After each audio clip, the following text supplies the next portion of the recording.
반도체로 봤을 땐 올해는 좀 지금보다 나을 것 같고요. 그 다음에 내년에는 박스권에 갇혀있는 장세가 되지 않을까 싶습니다. 그 국제금을 하셔야 됩니다. 국제금 ETF 있지 않습니까? 그걸 하셔야지 지금 국내 금을 하시게 되면 아주 낭패 보실 거예요. 예.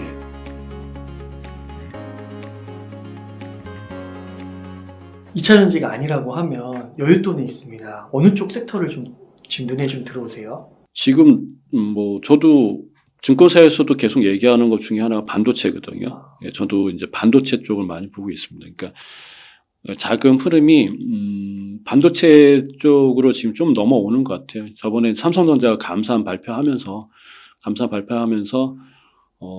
외국인들이 그날 4%, 삼성전자 4%대, SK하이닉스는 6%대 이렇게 대량으로 매수했거든요. 그래서 반도체 쪽이 좀 움직이지 않을까. 왜 그러냐면 지금 2차 전지가 가는 이유가 스마트카 때문에 그러거든요. 2026년 되면 보급화가 됩니다. 그래서 급해요. 그러니까 자동차 회사들은 지금 2차 전지가 그 정도까지 와줘야 되는 상황이어야 되는데 공장들이 많지가 않잖아요. 그러니까 굉장히 급하거든요. 그러니까 예를 들어서 2년 동안 공장 짓게 되면은 2025년, 26년 된다 그러면은 그때 이제 차를 이제 출시를 해야 되는데, 근데 그와 2차 전지와 더불어 또 뭐가 필요하냐면 반도체도 만만치 않게 필요하거든요. 네. 그러니까 이제 반도체가 좋냐, 2차 좋냐 이게 중요한 게 아니라 스마트카가 지금 대중화가 되는 시점이 2025년, 2026년인데 이때 반도체 공급에 대해서 또 문제가 있으면 안 되잖아요. 그러니까 이번에는 2차 전지가 됐다 그러면은 이제 반도체 쪽으로 또 분위기가 좀 싹 넘어오지 않을까 저는 그렇게 생각합니다. 근데 반도체는 안 좋은 뉴스가 너무 많잖아요. 막 삼성전자조차도 감산한다고 그러고 재고가 넘치고 그러니까 그런 것들, 그리고 또 미국에서 독소 조항도 막 발표하고요. 그리고 중국에 있는 공장들에 대해서 투자 제한도 있고 괜찮을까요? 그거는 별 의미가 없는 것 같아요. 그러니까 국지적으로 보면은 그런 것들이 하나하나 반도체 산업, 그러니까 반도체 회사를 운영하는 입장에서는 굉장히 불편하지만 그런 것 같아요. 뭐냐면 반도체 사이클은요, 경기 사이클하고 또 거의 비슷합니다. 그러니까 경제 상황 사이클, 경기 순환 사이클하고 반도체 사이클은 거의 비슷하기 때문에 경제가 살아나야지만 반도체가 살아날 수도 있지만 반도체가 살아나야지만 경제도 살아날 수 있거든요. 그래서 그런 부분보다는 반도체는 항상 이게 경기 사이클을 타기 때문에 중장기적으로 접근하셔야 돼요. 그래서 지금의 이제 어떤 악재 요소들이 오히려 그런 것들이 하나하나 다 나오고 있잖아요. 그런 것들이 악재가 계속해서 나온다는 건 뭐냐면 악재가 이제 하나하나씩 이제 지워질 수 있는 상황이 되고 있다라고 보시면 될 것 같아요. 그러니까 잘 가다가 악재가 중간중간 툭툭툭 튀어나오면 이제 방해 요소지만 아예 요즘처럼 어려울 때 막 온갖 악재가 다 나오는 게 어떻게 보면 깔끔하게 진행될 수 있는 상황이 아닌가 싶습니다. 그러니까요. 그런 안 좋은 이슈, 예를 들면 감산 소식 나왔을 때도 오히려 주가가 3, 4%씩 오르더라고요. 삼성전자가요. 그러니까 오히려 그런 것들을 저가에 매수할 수 있는 기회. 감산 같은 경우는 우리가 단어 자체 보면 뭐니? 이게 안 좋은가? 이렇게 할 수 있잖아요. 그러니까 이렇게 해석하시면 좋을 것 같아요. 그러니까 우리 투자님들한테 이런 얘기 드리는데, 그러니까 이제 반도체를 구매하는 구매자 입장에서는 경기가 좋을 거 생각하고 모든 체질을 거기다 맞춰놨기 때문에 재고가 많이 쌓여 있는 거죠. 그리고 물건은 안 나가잖아요. 그러니까 재고 소진하는데도 이제 힘이 들고. 근데 반도체 회사들은 역시 마찬가지로 경기가 좋았을 때나 어떤 그런 상황에 모든 상황을 체질을 맞춰놨기 때문에 반도체는 계속해서 나와야 되고. 근데 저쪽 구매자들은 지금 쌓여있는 재고도 이제 감당이 안 되는데 너까지 그러니까 뭐냐면 가격을 다운시킬 수밖에 없는 거죠. 근데 이제 삼성전자 요침에, 그러니까 원래 작년부터 SK하이닉스하고 마이크론은 이제 감산을 했는데 왜 몇 개월 후에 지금 하느냐. 제 보기에는 구매자들의 반도체 재고가 많이 소진이 된 거 아닌가 싶거든요. 그러니까 여기서도 이제는 감산하게 되면은 서로가 맞아 떨어지는 거죠. 서로가 이제 수요 공급이 어느 정도 균형을 잡게 되니까 그러면 가격에 대해서 할인할 필요 없이 정상 가격으로 내도 이쪽에서 받아줄 수가 있는 거죠. 그런 상황이 지금 전개돼서 주가의 영향에 크게 좀 반응을 하지 않았나 이렇게 생각이 되고요. 어쨌든 저는 반도체 이제 그러니까 이렇게 보시면 돼요. 체질은 바뀌어 있고요. 근데 여기다 금리 인하까지 해준다 그러면 기업 입장에서는 현금이 돌 수 있는 게 이제 생기는 거거든요. 그러니까 이제 금리 인상에 대한 정점에 대해서 다들 인지하고 있고 감산까지 하고 있고, 그다음 체질도 이제 경기가 안 좋은 상황에 체질로 맞춰져 있다 그러면은 이제 자연스럽게 이제 좀 상승하는 모습으로 바뀌겠죠. 물론 과거의 매출하고 지금의 매출하고 비교하면 안 되겠죠. 근데 이제 지금의 매출은 요만큼인 게 다음에는 요만큼 되고 다음에는 이렇게 늘어나는 관점으로 되지 않을까 싶어요. 그래서 주가는 지금 반도체 시장에 대해서는 지금이 좀 괜찮다 싶습니다. 근데 좀 아쉬운 게 하나 있어요. 반도체 하니까 지금 반도체 지수가요. 필라델피아 지수 아시겠지만 굉장히 많이 올랐거든요. 사실은요. 그러니까 오늘 우리나라만 삼성전자하고 SK하이닉스하고 우리나라 반도체 국내 반도체 회사들만 주가가 사실 많이 안 올랐어요. 미국의 엔비디아라든가 뭐 AMD라든가 그다음 속스 우리 많이들 하셨잖아요. 3배수짜리. 뭐 수익률 되게 좋아요. 그죠? 예.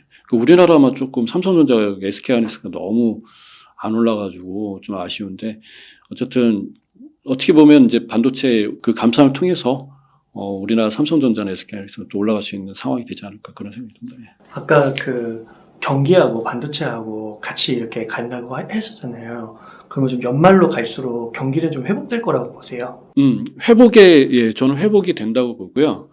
근데 이제 시간에 좀 차이인데, 좀 많은 속도로 회복하냐, 천천히 회복하냐 하는데, 근데 이게 또 여기 요새는 한 가지가 또 있어요. 뭐냐면, 은행발 위기가 잠깐 있었잖아요. 근데 저는 개인적으로 전에도 계속 드렸지만은, 하나가 큰 게 좀 우리가 모르는 또 숨어 있는 게 하나 터지지 않을까 그런 생각이 듭니다. 아직 안 끝났죠. 예, 이게 쉽게 끝날 문제는 아닙니다. 왜냐하면은 은행에서 문제가 발생했다는 거는 이거는 좀 다른 문제거든요. 그래서 지금 그리고 이제 5%잖아요. 기준금리가 4.75에서 발생한 문제가 지금 5%로 넘어갔고 이제 5월, 6월에 이제 그 다음에 하반기는 어떻게 될지 모르겠는데 지금 금리 상단이 5%대 이상으로 돼 있기 때문에 이게 버티기가 쉽지가 않을 거예요. 그래서 기업들이 자금 조달을 주식시장에서 하고 있는 거거든요. 채권시장도 잘 안 풀리고 있고. 왜냐하면 은행이 문제가 발생했다는 건 은행 스스로도 몸을 사리는 상태로 바뀌기 때문에 돈을 빌려주고 안 빌려주고의 문제가 아니란 얘기죠. 그럼 어디선가 뭔가 일이 터지지 않을까 싶은데, 물론 인플레는 잡히고 있대. 그게 중요한 게 아니에요. 지금 그게 중요한 게 아니라, 이제 살얼음을 걷는 모습이죠. 네.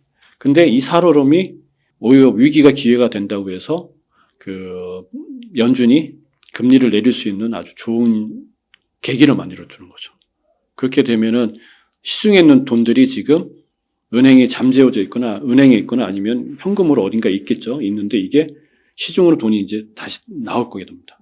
그럼 시중에 나오게 되면은 기업들은 돈을 받아가지고 이제 또 일을 할 수도 있는 거고 가게도 마찬가지로 금리가 떨어지게 되면 그만큼의 잉여자금이 생기니까 이거 가지고 소비할 수 있는 기회도 발생하고 정부도 마찬가지로 해서 이게 금리가 인하가 되게 되면은 경기는 돈이 흐르니까 경기는 살아날 수밖에 없을 것 같아요. 저는 그 포인트를 보는 거지 그냥 순수하게 뭐 매출이 올라가고 뭐 이렇지는 않을 거예요. 그렇게는 절대 안 올라갑니다. 소비자들이 돈이 없는데 어떻게 물건 하나 더 사겠어요. 그죠? 그러니까 어떠한 물건 하나 살 수 있는 상황을 만들어줘야 되는데 저는 그게 금리 인하가 될 것 같고, 왜냐하면 100만 원 나간 이자가 50만 원 나가면 그 50만 원 가지고 할 수 있는 게 많잖아요. 주식 투자할 수도 있고 물건 살 수도 있고 이게 이제 경기가 살아난다는 그런 흐름이거든요. 그래서 그렇게 하반기를 보고 있는데 올해 패드가 뭐 안 한다고 하는데 그건 뭐 모를 일이고요. 이제 그러다 보니까 금값이 이제 치솟고 있는 거죠. 예, 왜냐하면 불안하니까. 그리고 금리는 떨어질 것 같고 그다음에 경기에는 안 좋을 것 같으니까 금에 대한 투자 수요가 굉장히 이제 높아지고 있다 이렇게 보시면 됩니다. 계속 올라가고 있잖아요. 국제금시. 그런 게 있습니다. 지난번 출연했을 때 금 좀 투자하면 좋겠다고 하셨는데 진짜 금값이 많이 오르더라고요. 네. 경기가 이제 상황이 불안해서 그러니까 상황이 불안해가지고. 그래서 여기서 또 금으로 또 뭐 잠깐 더 부연 설명해드리면 지금 한 골드바 있잖아요. 골드바. 네. 예, 이거보다 좀 큰 건데 이게 지금 거의 1억에 가까울 거예요. 무슨 뭐 일주일에 한 번씩 1,000만 원씩 1,000만 원, 500만 원씩 올라가고 있는데 거의 지금 아마 8,500 국내 금값으로 보면은 1kg니까 8,600, 8,700 될 거래요. 좀 있으면 이거 1억 가는 거예요. 1억 다 하나. 어마어마하죠. 근데 저는 금 투자를 하실 때 국내 금을 하시라는 말씀은 아니고요. 국제 금을 하셔야 됩니다. 국제 금 ETF 있지 않습니까? 그걸 하셔야지 지금 국내 금을 하시게 되면 아주 낭패 보실 거예요.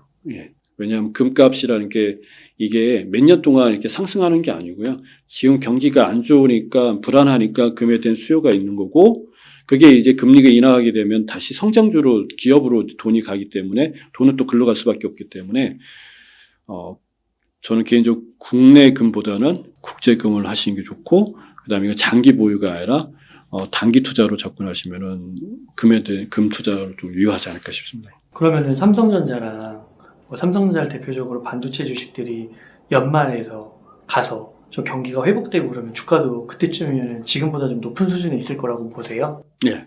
저는 지금 삼성전자 잘 보시면 아시겠지만 차트 공부하신 분도 아시겠지만 지금 저점을 계속해서 높여가고 있거든요. 네. 51,000원, 54,000원, 59,000원, 지금 61,000원 뭐 이렇게. 저 악재가 나올 때 좀 떨어질 것 같아서 사야겠다 했는데 안 떨어지더라고요.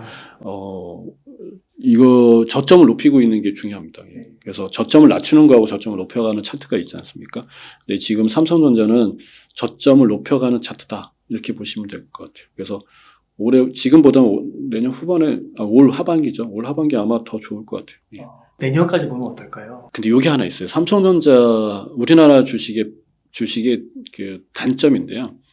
저는 개인적으로 경기가 이제 내후년에 이제 뭐 살아난다고 가정하고, 물론 살아날 거예요. 살아나는데, 한국 주식은 지금은 변동성 있게 가지만 어느 일정 수준이 되면 이게 박스권 장세로 이제 갇혀버립니다. 그래서 올 하반기까지는 괜찮을지 모르는데, 내년부터는, 박스권 장세에 갇혀가지고 움직이지 않을까. 그게 조금 좀 아쉽죠. 그래서, 근데 한편으로 보면 반도체 주식을 투자하시려는 분들은 지금 아니면 못해요.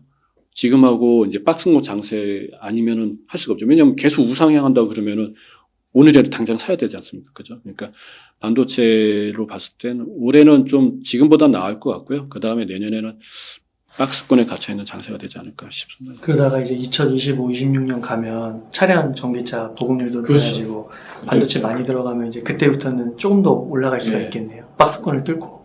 박스권 뚫고 미국 주식보다 그 주가 상승률은 매우 높을 겁니다. 그러니까 우리나라가 코로나 때도 되게 좋지 않았나요? 네, 그렇죠. 우리가 엔비디아하고 삼성전자를 비교한다 그러면 삼성전자가 9만 원 그 액면분할 시점인가요? 9만 원 그렇지. 9만 몇천 원까지 갈 때 엔비디아보다도 더 높게 상승률을 가졌어요. 단기간에. 그러니까 한국 주식이 삼성전자나 한국 주식 같은 경우 특히 SK하이닉스나 이런 것들은 이렇게 가다가 이렇게 갑자기 쓸어버리거든요. 근데 미국 주식은 이렇게 가거든요. 그래서 그런 장단점이 있기 때문에 경기가 이제 2025년, 2026년 이제 스마트카가 이제 대중화될 때는 아마 삼성전자 갑작스럽게 급등하지 않을까 싶습니다. 2, 3년 후네요.